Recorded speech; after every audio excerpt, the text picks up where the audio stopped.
अस्सलाम वालेकुम dear students, ninth class chemistry chapter number 1। आज हम लेक्चर नंबर 5 स्टडी करेंगे। आज का हमारा टॉपिक है कंपाउंड एंड मिक्सचर। इस टॉपिक के अंदर हम इनकी बेसिक डेफिनेशंस को देखेंगे। डेफिनेशन को हम with the help of example समझने की कोशिश करेंगे और उसके साथ साथ हम इनकी प्रॉपर्टीज़ और इनकी टाइप्स को भी देखेंगे। At the end of lecture हम अपने लेक्चर को समराइज़ करेंगे और एक छोटा सा असाइनमेंट के तौर पे होमवर्क भी देखेंगे। तो start with the definition of compound. मैं इन डेफिनेशंस की जो की वर्ड्स हैं उनको एक्सप्लेन करता जाऊंगा, तो आपने की वर्ड्स को नोट करते जाना है। सबसे पहली बात कि कंपाउंड इज अ सब्सटेंस, यानी कि अगर आप कंपाउंड को क्लासीफाई करें as a type of matter तो कंपाउंड सब्सटेंस में आएगा because it's pure form of matter. So वो डिफाइन करता है compound is a substance made up of 2 और more elements. Compound is a substance made up of 2 और more elements combined chemically।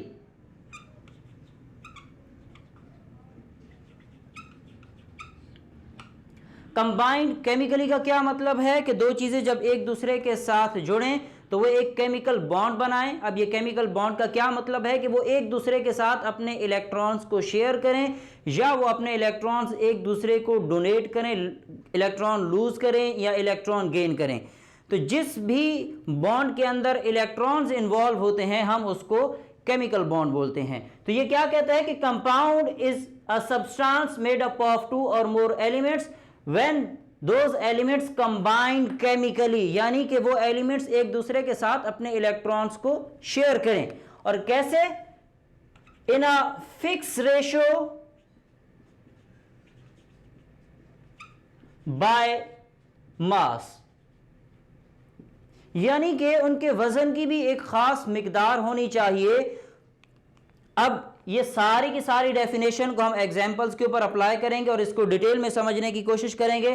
First one मेरे पास है formation of carbon dioxide. तो formation of carbon dioxide को अगर मैं डेफिनेशन पे apply करूं तो मैं यूं कहूंगा कि CO2 is formed when carbon and oxygen combined chemically in a fix ratio by मास। मैं अगेन रिवाइज करता हूं कि CO2 is formed when carbon and oxygen, because CO2 is combination of carbon and oxygen in which one carbon atom is present and 2 oxygen atoms are present। तो एक carbon और 2 oxygen मिलके carbon dioxide बना रहे हैं। और ये कैसे मिलते हैं? केमिकली मिलते हैं। किस तरह से? फिक्स रेशियो बाय मास। अब फिक्स रेशियो बाय मास का क्या मतलब है? मेरे पास एक कार्बन का एटम है और 2 ऑक्सीजन के एटम हैं। अगर मैं पीरियोडिक टेबल पेज नंबर 48 पे कार्बन को देखूं तो इसका एटॉमिक मास जो हमें गिवन है वो है 12। और अगर मैं ऑक्सीजन का देखूं तो ऑक्सीजन का है 16। बट यहां पर 2 एटम्स हैं तो मैं इसको 2 से मल्टीप्लाई कर देता हूं। अब कार्बन का एटॉमिक मास है 12 और ऑक्सीजन O2 का कितना हो गया? 32। तो अब फिक्स रेशियो बाय मास का क्या मतलब है कि जब हम कार्बन डाइऑक्साइड बनाना चाहते हैं तो हमें 12 ग्राम कार्बन लेना पड़ेगा और 32 ग्राम क्या लेना पड़ेगा? ऑक्सीजन। तब हमारे पास क्या बनेगा? Carbon dioxide. अब चूंकि हम मैथमेटिकली इसको सॉल्व कर रहे हैं तो मैं इसको सिंपलेस्ट रेशियो में भी लिख सकता हूं। और वो सिंपलेस्ट रेशियो क्या है कि मैं अगर इसको डिवाइड कर दूं तो ये मेरे पास बनेगा 3:8। 4 3s are 12 and 4 8s are 32। तो मैंने इसको 4 पे डिवाइड करने के बाद सिंपलेस्ट रेशियो क्या निकाली है? 3:8। तो कार्बन डाइऑक्साइड को अगर हम बनाना चाहते हैं तो हमें 3 ग्राम कार्बन और 8 ग्राम ऑक्सीजन लेना होगा। अदरवाइज हमें क्या करना होगा? 12 ग्राम कार्बन डाइऑक्साइड और 32 ग्राम ऑक्सीजन लेना होगा। तो डेफिनेशन को अगेन मैं रिवाइज करता हूं कि क्या कहा उसने कि compound is a substance made up of 2 और मोर एलिमेंट्स। अब देखें कार्बन डाइऑक्साइड में 2 नहीं है, सॉरी कार्बन डाइऑक्साइड में 2 एलिमेंट्स हैं बट नंबर ऑफ एटम्स ज्यादा है, एक कार्बन के हैं और 2 ऑक्सीजन के हैं। इसी तरह सल्फ्यूरिक एसिड देखें, H2SO4, मैं यहां पर लिख देता हूं H2SO4। अब देखें कि यहां पर उसने कहा 2 और मोर एलिमेंट्स, तो यहां पर 1 element is hydrogen, other one is sulphur and third one is oxygen. तो जरूरी नहीं कि सिर्फ 2 ही एलिमेंट्स मिलकर कंपाउंड बनाए, बल्कि 2 से ज्यादा भी हो सकते हैं। KMnO4 है, K2SO4 है, इस तरह के और बहुत से हैं। ग्लूकोज का फार्मूला है C6H12O6। तो बहुत से ऐसे कंपाउंड्स हैं जिनमें 2 से ज्यादा एलिमेंट भी पाए जाते हैं। उसने कहा केमिकली कंबाइंड, यानी कि जब ये एक दूसरे के साथ मिलें तो इलेक्ट्रॉन को शेयर करें या गेन एंड लॉस करें। नेक्स्ट वन एग्जांपल देखते हैं, formation of water. Formation of water को देखें तो H2O is formed when hydrogen and oxygen combine chemically in a fixed ratio by मास। तो कंबाइन केमिकली की बात, फिक्स रेशियो बाय मास हम इसकी निकालते हैं। फिक्स रेशियो बाय मास में हाइड्रोजन के 2 एटम्स हैं, ये कंबाइन हो रहे हैं ऑक्सीजन के 1 एटम के साथ। तो हाइड्रोजन का एटॉमिक मास 1 है और जबकि इसके 2 एटम्स हैं तो मैं इसको 2 से मल्टीप्लाई कर देता हूं, और ऑक्सीजन का एटॉमिक मास है 16, तो इसके नंबर ऑफ एटम्स 1 है। तो इस वजह से मैं इसको एज इट इज रहने देता हूं, क्योंकि 1 से मल्टीप्लाई करके आंसर यही रहना है। तो आंसर क्या बना, 2:16। अब 2:16 को अगर मैं सिंप्लीफाई करना चाहूं तो मैं इसको सिंपल 2 पे डिवाइड कर देता हूं, तो क्या बनेगा 1:8। 1:8। तो वाटर की फॉर्मेशन के लिए हमें फिक्स रेशियो बाय मास कितना चाहिए कि अगर हम 2 ग्राम हाइड्रोजन लें और 16 ग्राम ऑक्सीजन लें और इन दोनों को केमिकली कंबाइन करें तो हमारे पास क्या बनेगा, वाटर बनेगा। ये है फिक्स रेशियो बाय मास का मतलब। अगर एक लम्हे के लिए हम फर्ज करते हैं कि हम सपोज 16 ग्राम हाइड्रोजन लें और 16 ग्राम ही ऑक्सीजन लें, तो क्या हमारे पास सारे का सारा हाइड्रोजन और ऑक्सीजन मिलकर वाटर में कन्वर्ट हो जाएगा? नहीं, बल्कि 16 ग्राम में से हमारे पास 2 ग्राम हाइड्रोजन रिएक्ट करेगा 16 ग्राम ऑफ ऑक्सीजन के साथ। रिमेनिंग 14 ग्राम जो है वो एज इट इज ही रह जाएगा। तो फिक्स रेशियो बाय मास का मतलब यह है कि हर एलिमेंट दूसरे एलिमेंट के साथ एक खास तनासुब से, एक खास रेशो के साथ रिएक्शन करता है। अगर उस रेशो को आप डिस्टर्ब करेंगे तो आपके पास जो प्रोडक्ट है उसकी अमाउंट एक्यूरेट नहीं आएगी। प्रॉपर्टीज की बात करते हैं कि जब एक कंपाउंड बनता है तो क्या क्या प्रॉपर्टीज को शो करता है। तो सबसे पहली प्रॉपर्टी यह है कि whenever 2 elements, 2 or more elements combined chemically, they form a compound, and in a compound, combined element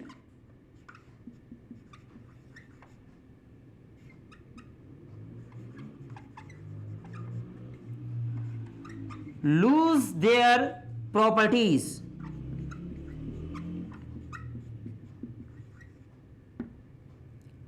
and new substance या new compound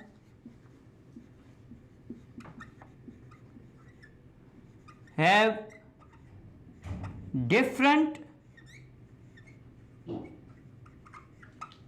properties।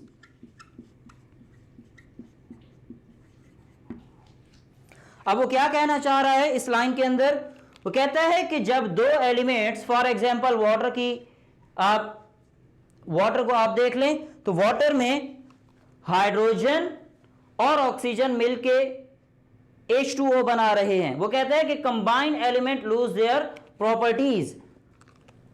चंद एक प्रॉपर्टीज को देखते हैं। सबसे पहले हाइड्रोजन जब H2 की फॉर्म में होता है, किस फॉर्म में होता है, H2 की फॉर्म में होता है। हाइड्रोजन H2 की फॉर्म में बर्निंग को सपोर्ट करता है, बहुत तेजी से बर्निंग का प्रोसेस शो करता है। और ऑक्सीजन जब O2 की फॉर्म में होता है तो यह भी बर्निंग को सपोर्ट करता है। In the absence of oxygen कभी भी बर्निंग का फिनोमिना नहीं हो पाता। तो यूं कह सकता हूं कि ये दोनों बर्निंग प्रोसेस में यूज होते हैं, बट ये दोनों जब मिलते हैं केमिकली और एक कंपाउंड बनाते हैं H2O, तो इस कंपाउंड H2O की प्रॉपर्टीज इंटायरली डिफरेंट हैं कि ये बर्निंग के फिनोमिना को शो नहीं करता और ना ही ये बर्निंग को सपोर्ट करता है। तो जो प्रॉपर्टीज इनकी एलिमेंटल स्टेट में थी, जब ये केमिकली कंबाइंड हुए तो इनकी प्रॉपर्टीज चेंज हो गई। एक और एग्जांपल यहां पर मैं डिस्कस कर लेता हूं, वो है सोडियम क्लोराइड की, NaCl, ये बनाते हैं NaCl, sodium chloride.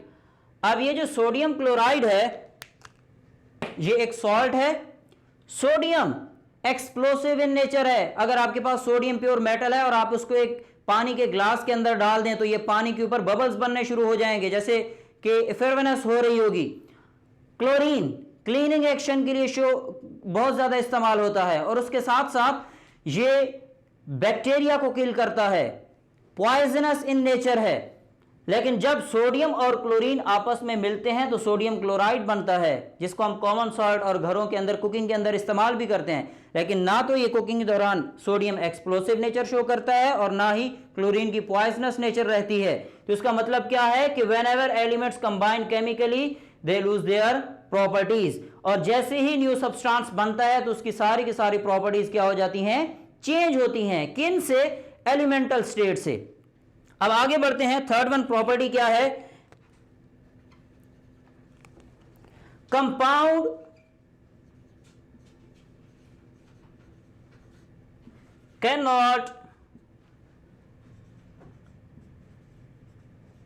cannot be broken into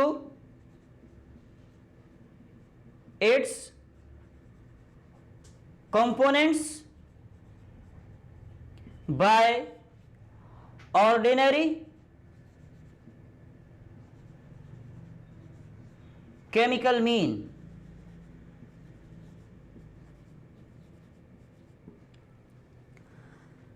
for example हमारे पास सोडियम क्लोराइड है और हम इसको ब्रेक डाउन करना चाहते हैं। हम चाहते हैं कि सोडियम और क्लोरीन को एक दूसरे से अलग कर लिया जाए। तो चूंकि अब ये कंपाउंड बन चुका है, केमिकली कंबाइंड है, तो ऐसा नहीं है कि हम सोडियम क्लोराइड को पानी में डाल के बॉयल कर दें तो सोडियम क्लोराइड में सोडियम अलग हो जाएगा, क्लोरीन अलग हो जाएगा। ऐसा हरगिज नहीं होगा। आप पानी के अंदर सोडियम क्लोराइड को डालें और उसको बॉयल करें तो बॉयल करने से क्या होगा, पानी सारे का सारा इवेपोरेट कर जाएगा, but sodium chloride as it is उस बर्तन के अंदर रहेगा। बिकॉज ऑर्डिनरी केमिकल मीन से हम केमिकल कंपाउंड को उसके कंपोनेंट्स में डिवाइड नहीं कर सकते। आगे बढ़ते हैं। प्रॉपर्टीज के बाद नेक्स्ट वन हमारे पास है टाइप्स। तो जब मैं टाइप्स ऑफ कंपाउंड्स की बात करता हूं तो टाइप्स ऑफ कंपाउंड्स में हमारे पास टू टाइप्स हैं। One is the ionic compound and other one is covalent compound. Ionic compound को सबसे पहले डिस्कस कर लेते हैं। तो आयनिक कंपाउंड में जो केमिकल बॉन्ड मौजूद होता है उसको कहते हैं आयनिक बॉन्ड।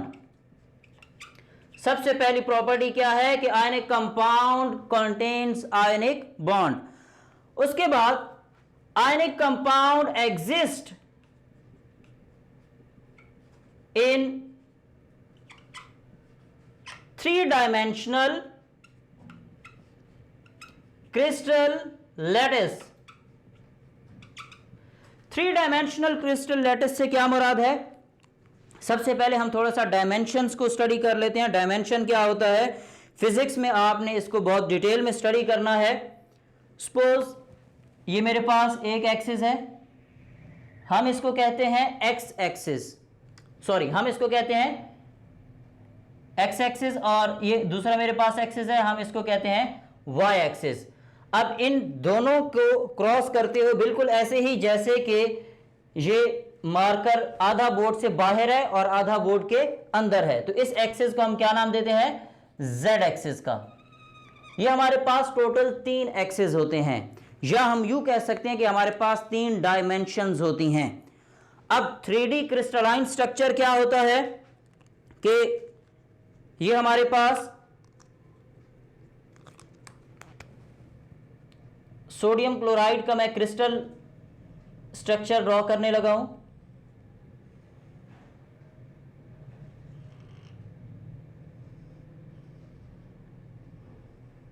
जब हम इस स्ट्रक्चर को कंप्लीट करते हैं तो हमें पता चलता है कि हम इसकी तीनों डायमेंशंस यानी कि एक्स एक्सिस, वाई एक्सिस और जेड एक्सिस को आसानी के साथ स्टडी कर सकते हैं।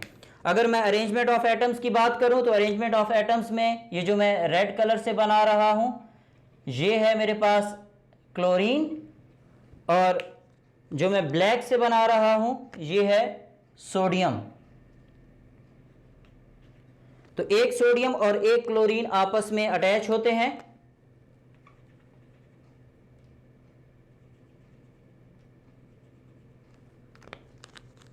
यहां पर सोडियम के बाद क्लोरीन, यहां अगेन क्लोरीन का एक एटम और यहां पर अगेन क्लोरीन का एक एटम। अब आप देखिएगा कि अगर मैं इसकी एक साइड को मार्क करूं तो ये देखें हमें एक एक्सिस इसका नजर आ रहा है, इसकी फ्रंट साइड नजर आ रही है, राइट। उसके बाद अगर मैं इसकी दूसरी साइड को भी मार्क करूं, यह हमें इसकी अपर साइड नजर आ रही है। ये अब 2 डायमेंशनल बन गया, इसके 2 एक्सिस को हम स्टडी कर पा रहे हैं। और अब अगर मैं इसकी थर्ड साइड को देखूं तो यहां से भी हमें व्यू क्लियर है। इसका मतलब यह है कि हम इसके तीनों एक्सिस को स्टडी कर पा रहे हैं। इट मींस कि ये जो स्ट्रक्चर है, ये कौन सा स्ट्रक्चर है? 3D स्ट्रक्चर है, 3 डायमेंशनल स्ट्रक्चर है। क्रिस्टल लैटिस क्या होता है? क्रिस्टल लैटिस का मतलब यह होता है कि ये एक स्पेसिफिक स्पेस होती है जिसमें एटम्स एक दूसरे को अरेंज करते हैं। मिसाल के तौर पे ऐसा नहीं होगा कि क्लोरीन के बाद क्लोरीन आ जाए, क्लोरीन के बाद आप देखेंगे हमेशा सोडियम होगा, सोडियम के बाद हमेशा क्लोरीन होगा, क्लोरीन के बाद हमेशा सोडियम होगा, सोडियम के बाद हमेशा क्लोरीन होगा। तो ये एक स्पेसिफिक अरेंजमेंट जो होती है एटम्स की इन स्पेस, हम इसको बोलते हैं क्रिस्टल लैटिस। और समटाइम हम इस क्रिस्टल लैटिस को दूसरा नाम देते हैं स्पेस लैटिस। अब उसके बाद अगर मैं बात करूं इसके कंपोजिशन की, तो ionic compounds consist of positive and negative ions. Ionic compounds में पॉजिटिव और नेगेटिव आयंस पाए जाते हैं। For example in case of sodium chloride अगर मैं देखूं तो सोडियम क्लोराइड में Na पॉजिटिव और Cl नेगेटिव आयंस होते हैं जो कि मिलके क्या बना रहे होते हैं? Sodium chloride. तो ionic compound consist of positive and negative ions. उसके बाद आयनिक कंपाउंड्स के अंदर जो पॉजिटिव और नेगेटिव आयंस में फोर्स ऑफ अट्रैक्शन होती है, हम उसको नाम देते हैं इलेक्ट्रोस्टैटिक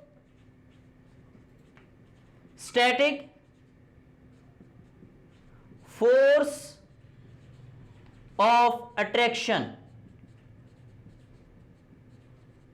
इस फोर्स को इलेक्ट्रोस्टैटिक फोर्स ऑफ अट्रैक्शन क्यों नाम देते हैं? फिजिक्स में आप जाके स्टडी करोगे कि when two oppositely charged particles attract each other, the force of attraction is known as electrostatic force of attraction. तो जब पॉजिटिव और नेगेटिव चार्जेस एक दूसरे को अट्रैक्ट करते हैं तो वो जिस फोर्स के साथ एक दूसरे को अट्रैक्ट कर रहे होते हैं, हम उस फोर्स को नाम देते हैं इलेक्ट्रोस्टैटिक फोर्स ऑफ अट्रैक्शन। अब ये इलेक्ट्रोस्टैटिक फोर्स ऑफ अट्रैक्शन के ज्यादा स्ट्रांग होने की वजह से आयनिक कंपाउंड्स सारे के सारे they have high melting and boiling points. तो आयनिक कंपाउंड की लास्ट वन प्रॉपर्टी क्या है? लास्ट वन प्रॉपर्टी यह है कि देयर बेसिक यूनिट, यानी कि जो इनका सबसे छोटा यूनिट, मिसाल के तौर पे ये हमारे पास एक दीवार हो तो उस दीवार का सबसे छोटा यूनिट क्या होता है? एक ईंट होती है जो खुद को बार बार रिपीट करके ईंट के ऊपर ईंट लगा के ईंट के ऊपर ईंट लगा के हम क्या बना देते हैं? एक पूरी दीवार बना देते हैं। तो इसी तरह आयनिक कंपाउंड्स में क्या होता है? Formula units.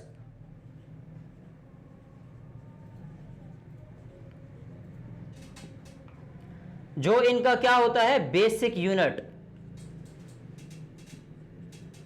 ये फार्मूला यूनिट खुद को रिपीट करते हैं और एक बहुत बड़ा स्ट्रक्चर बना देते हैं। अब थ्योरमाइंस के अंदर अगर सोडियम क्लोराइड की बहुत ज्यादा मिकदार मौजूद है तो सोडियम क्लोराइड के चाहे बड़े बड़े पत्थर भी हों तो वो किस चीज से मिलके बने होंगे? उसके फार्मूला यूनिट से। किससे? सोडियम क्लोराइड के एक एक यूनिट से। सोडियम क्लोराइड की एक एक छोटी छोटी ईंट आपस में मिली है तो बहुत बड़े बड़े पत्थर बने हैं।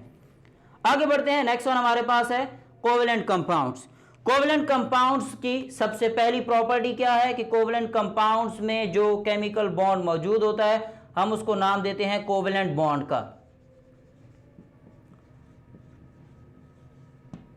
कोवेलेंट बॉन्ड क्या होता है? Covalent bond basically sharing of electron से बनता है। इसकी डिटेल डिस्क्रिप्शन हम चैप्टर नंबर 4 के अंदर स्टडी करेंगे। Next one, covalent compound exist in molecular form. Molecular form का क्या मतलब है कि ये एटम्स कंबाइन होकर मॉलिक्यूल्स बनाते हैं।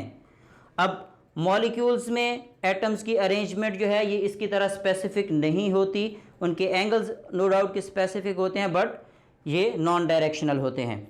उसके बाद आगे बात करते हैं कोवेलेंट कंपाउंड्स की। तो कोवेलेंट कंपाउंड कंसिस्ट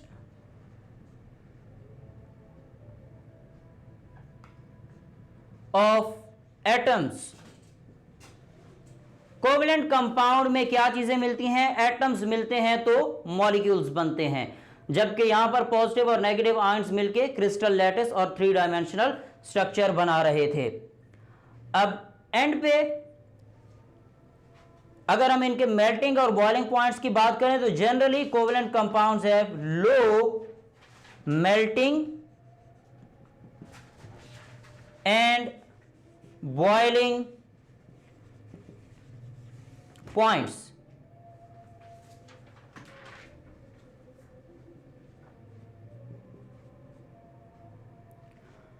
और लास्ट पे अगर मैं इनके सबसे स्मॉलेस्ट यूनिट यानी कि बेसिक यूनिट की बात करूं तो सबसे स्मॉलेस्ट यूनिट इनका क्या है? वो है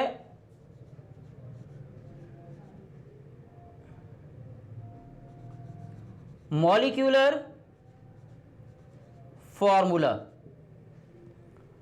तो मॉलिक्यूलर फार्मूला जो है ये इसका सबसे बेसिक यूनिट है जो कि खुद को बार बार रिपीट करता है, तो कोवेलेंट कंपाउंड का एक ह्यूज स्ट्रक्चर बनता है।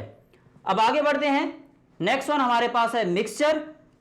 मिक्सचर का टॉपिक अगर हम इसकी डेफिनेशन की तरफ बढ़े तो मिक्सचर सबसे पहली बात इम्प्योर फॉर्म ऑफ मैटर है इन विच 2 और more elements or compounds mix up physically without fixed ratio।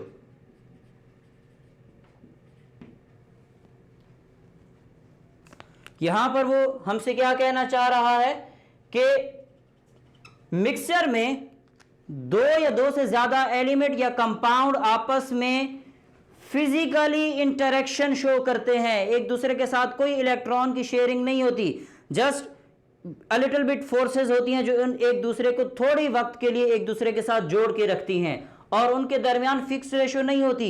जरूरी नहीं कि एक एलिमेंट को आप दूसरे एलिमेंट के साथ एक खास तनासुब के साथ मिक्स करेंगे तभी मिक्सचर बनेगा। किसी भी किस्म की आपको एक रेशो की जरूरत नहीं है। एग्जाम्पल को देखते हैं। एग्जाम्पल में हमारे पास है एयर।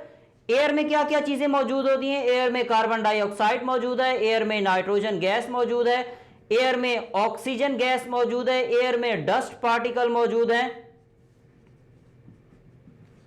एयर के अंदर वाटर वेपर्स हैं, H2O वेपर्स हैं। अब देखें कि 2 से ज्यादा एलिमेंट और कंपाउंड एक दूसरे के साथ मिक्स हैं बट उनके दरमियान कोई खास रेशो नहीं है।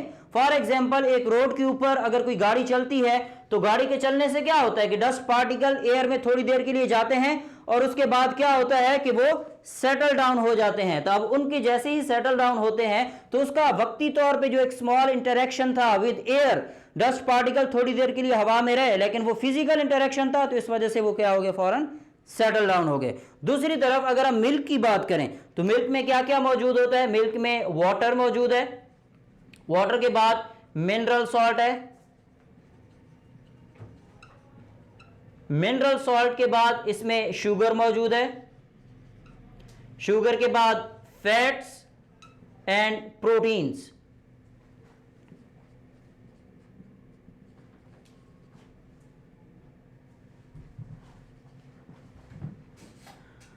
अब मिल्क की कंपोजिशन में वाटर भी है, मिनरल सॉल्ट भी है, शुगर भी है, फैट भी है और प्रोटीन्स भी हैं। अगर आप मिल्क को बॉयल करें तो बॉयल करने के बाद जो आपके पास प्रोटीन्स और फैट्स वाला पोर्शन है वो मिल्क में ऊपर आ जाता है। ऊपर आने के पीछे रीजन क्या है? क्योंकि उनके दरमियान एक फिजिकल इंटरेक्शन था।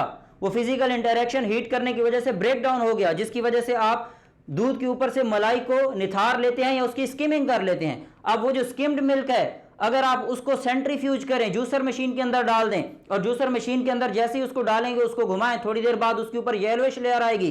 किस चीज की? फैट्स की। बिकॉज प्रोटीन और फैट्स की भी आपस में जो इंटरेक्शन थी वो क्या थी? फिजिकल थी। आगे बढ़ते हैं प्रॉपर्टीज की जानिब। सबसे पहली बात प्रॉपर्टीज में कि एलिमेंट्स or compounds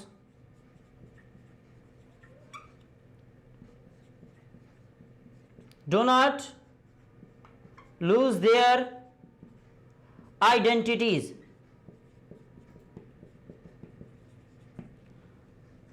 जो एलिमेंट्स और कंपाउंड्स एक दूसरे के साथ मिलते हैं किसी भी मिक्सचर के अंदर, वो अपनी आइडेंटिटी को लूज नहीं करते, वो अपनी आइडेंटिटी को रिटेन रखते हैं। फॉर एग्जाम्पल डस्ट पार्टिकल थे, डस्ट पार्टिकल का अपना एक कलर था, जब वो एयर में गए तो तब भी उन्होंने अपना वो कलर रिप्रेजेंट किया। ऐसा नहीं है कि एयर में जाने के बाद वो भी ट्रांसपेरेंट हो गए, नहीं, उन्होंने अपने कलर को बरकरार रखा। बिकॉज एलिमेंट्स और compound do not lose their identities. Dust particle ने अपनी आइडेंटिटी को लूज नहीं किया। उसके बाद can be separated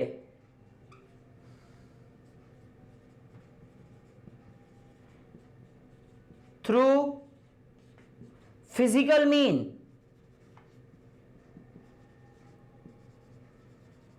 for example crystallization,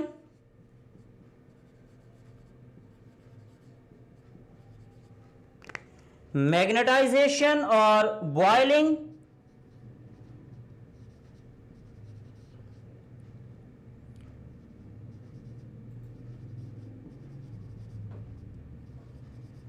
etcetera. और भी काफ़ी सारे फिनोमेनाज हैं जिनके ज़रिए, जिन फिजिकल फिनोमेनाज के ज़रिए हम मिक्सचर के कंपोनेंट्स को एक दूसरे से क्या कर सकते हैं? सेपरेट कर सकते हैं।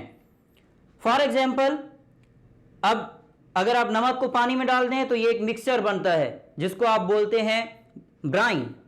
नमक को पानी में डालें और कंसंट्रेटेड सॉल्यूशन बनाएं, गाढ़ा सॉल्यूशन बनाएं, यानी कि ज़्यादा नमक को पानी में डालें तो जो मिक्सचर बनता है उसको आप ब्राइन बोलते हैं। आप उस ब्राइन को हीट करें, हीट करने से क्या होगा कि पानी सारे का सारा इवेपोरेट कर जाएगा और नमक as it is settle down कर जाएगा। रीजन क्या है कि पानी और नमक के दरमियान एक फिजिकल इंटरेक्शन थी जिसको आपने फिजिकल मेथड बॉइलिंग के जरिए क्या कर लिया? सेपरेट आउट कर लिया। आगे बढ़ते हैं। नेक्स्ट वन हमारे पास है मिक्सचर की टाइप्स। तो मिक्सचर की टाइप्स में there are two types of mixture, one is the homogeneous mixture and other one is heterogeneous mixture। तो इनकी चंद एक प्रॉपर्टीज को ही हम स्टडी करेंगे। सबसे पहली बात कि जो मिक्सचर होता है अगर वो होमोजीनियस इन नेचर है, तो होमोजीनियस इन नेचर का मतलब यह है कि उसमें जो कलर होगा वो सेम होगा, और अगर हम उसकी कंपोजिशन को देखेंगे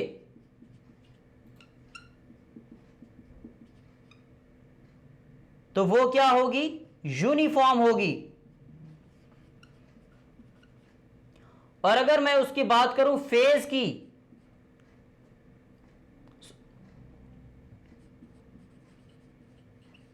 तो फेज भी क्या होगा? सेम होगा। अब इन तीनों बातों को मैं एक ही एग्जांपल के साथ एक्सप्लेन करता हूं। फॉर एग्जांपल, मेरे पास एक बीकर है और इस बीकर के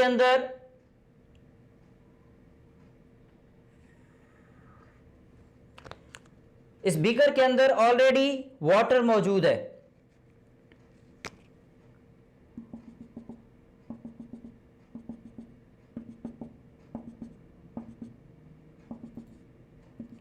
हमने क्या किया? हमने with the help of dropper इसके अंदर एक ड्रॉप ऑफ इंक को ऐड किया है, ब्लू कलर की सपोज इंक थी, ब्लू कलर की इंक को जैसे ही ऐड किया है तो वो इंक हर तरफ एक जैसा ही फैल गई, यानी कि आप इस ग्लास को अब देखेंगे तो इस सारे के सारे का कलर क्या हो गया है, सेम हो गया है। उसके बाद कंपोजिशन की बात करें, कंपोजिशन का मतलब यह है कि ये यूनिफॉर्म है, तो ऐसा नहीं है कि ब्लू कलर ऊपर ज्यादा गाढ़ा है और नीचे कम है, दरमियान में मॉडरेट है। ब्लू कलर हर एक जगह पे एक जितना ही होगा। फेज सेम का मतलब क्या है कि ऐसा नहीं है कि जो हमारे पास इंक थी वो लिक्विड थी, सॉरी इंक अगर सॉलिड थी तो वो पानी में आने के बाद जो है वो नीचे बैठ गई, उसने अपनी फेज अलग रखी और वाटर की फेज अलग रखी। तो होमोजीनियस मिक्सचर की प्रॉपर्टीज क्या होती हैं कि इसमें कलर हमेशा सेम होता है, इसकी कंपोजिशन यूनिफॉर्म होती है और इसका फेज भी सेम होता है। हेट्रोजीनियस की अगर हम बात करें तो हेट्रोजीनियस में सबसे पहले कलर डिफरेंट होता है।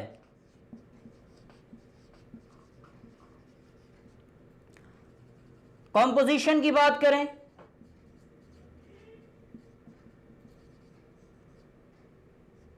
नॉट यूनिफॉर्म, कंपोजिशन यूनिफॉर्म नहीं होती। उसके बाद अगर हम फेज की बात करें तो फेज भी डिफरेंट होता है। एग्जाम्पल के जरिए इसको हम स्टडी करते हैं। फॉर एग्जाम्पल हमारे पास एक बीकर है,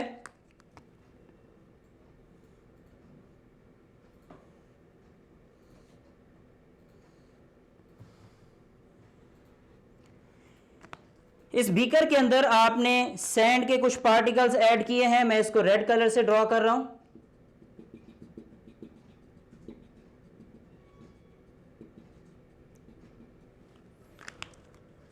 और फिर आपने इसमें ऐड किया वाटर,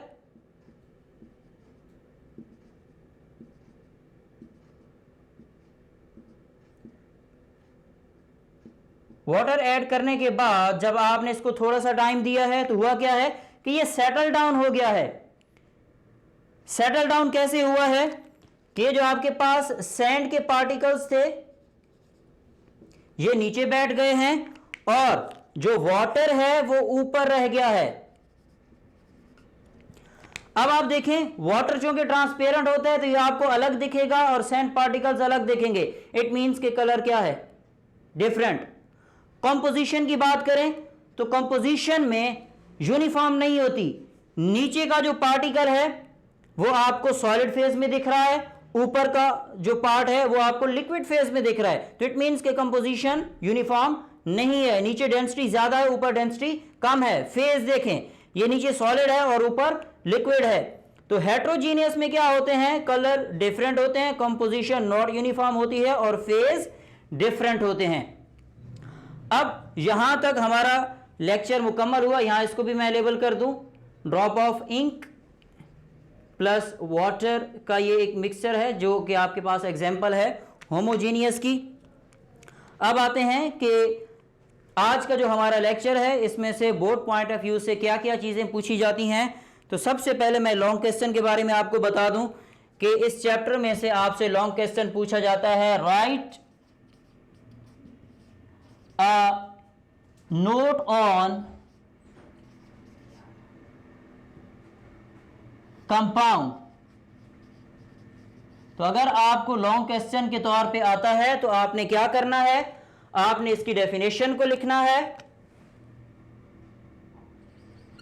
उसके बाद आपने इसकी एग्जाम्पल को लिखना है, एग्जाम्पल के बाद आपने इसकी प्रॉपर्टीज को लिखना है, देन आप इसकी टाइप्स को लिखोगे और उनकी प्रॉपर्टीज को। तो ये आपका लॉन्ग क्वेश्चन यहां तक मुकम्मल हो गया। दूसरा लॉन्ग क्वेश्चन आपसे क्या पूछा जाता है, राइट अ नोट ऑन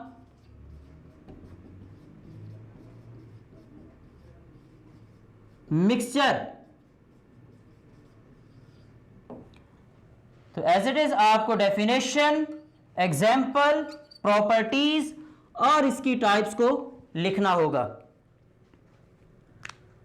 अब मैं इसको थोड़ा सा नीचे लिख देता हूं ताकि आप सबको नजर आ सके।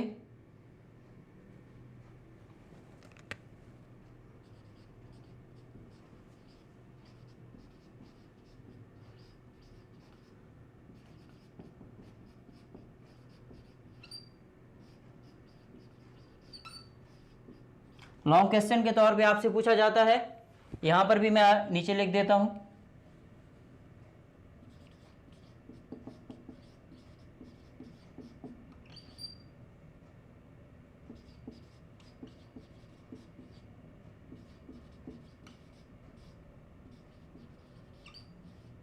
और ये भी आपसे लॉन्ग क्वेश्चन के तौर पे ही पूछा जाता है। अब आते हैं इसके शॉर्ट क्वेश्चंस कौन कौन से हैं। तो शॉर्ट क्वेश्चन में पूछा जाता है write down the properties. Properties आपसे शॉर्ट क्वेश्चन में पूछी जाती हैं। डेफिनेशन आपसे शॉर्ट क्वेश्चन में पूछी जाती है। और उसके बाद आपसे मिक्सचर की डेफिनेशन पूछी जाती है एज अ शॉर्ट क्वेश्चन। उसके बाद properties as a short question पूछी जाती हैं। और सम टाइम प्रॉपर्टीज में फिजिकल मीन शॉर्ट क्वेश्चन के तौर पे पूछे जाते हैं। How we can separate a mixture into its components. तो आपने फिजिकल मीन के लिखने होते हैं। क्रिस्टलाइजेशन है, बॉइलिंग है, मैग्नेटाइजेशन है, फिल्ट्रेशन है। अब आते हैं कि एमसीक्यूज के तौर पे क्या क्या चीज़ें पूछी जा सकती हैं। तो एमसीक्यूज आपसे जो मोस्टली पूछे जाते हैं वो है आपके पास the simplest ratio in CO2 found is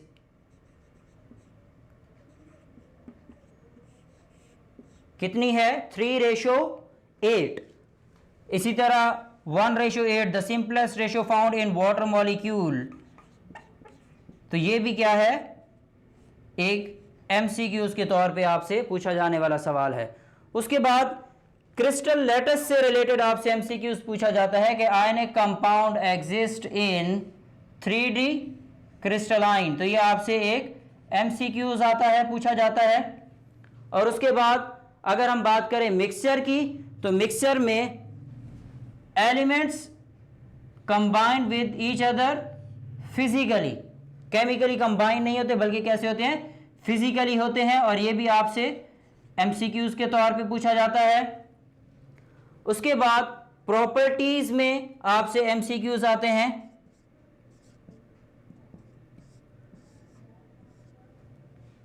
in a mixture components retain their properties, lose their properties और समथिंग लाइक दिस।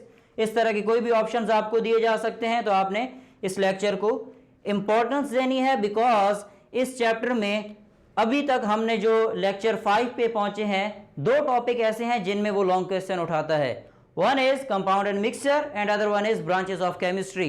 तो आपने इस टॉपिक को ज़्यादा अहमियत देनी है। नेक्स्ट टाइम हम इंशाल्लाह difference between compound and mixture को स्टडी करेंगे। तब तक के लिए सबको अल्लाह हाफिज़।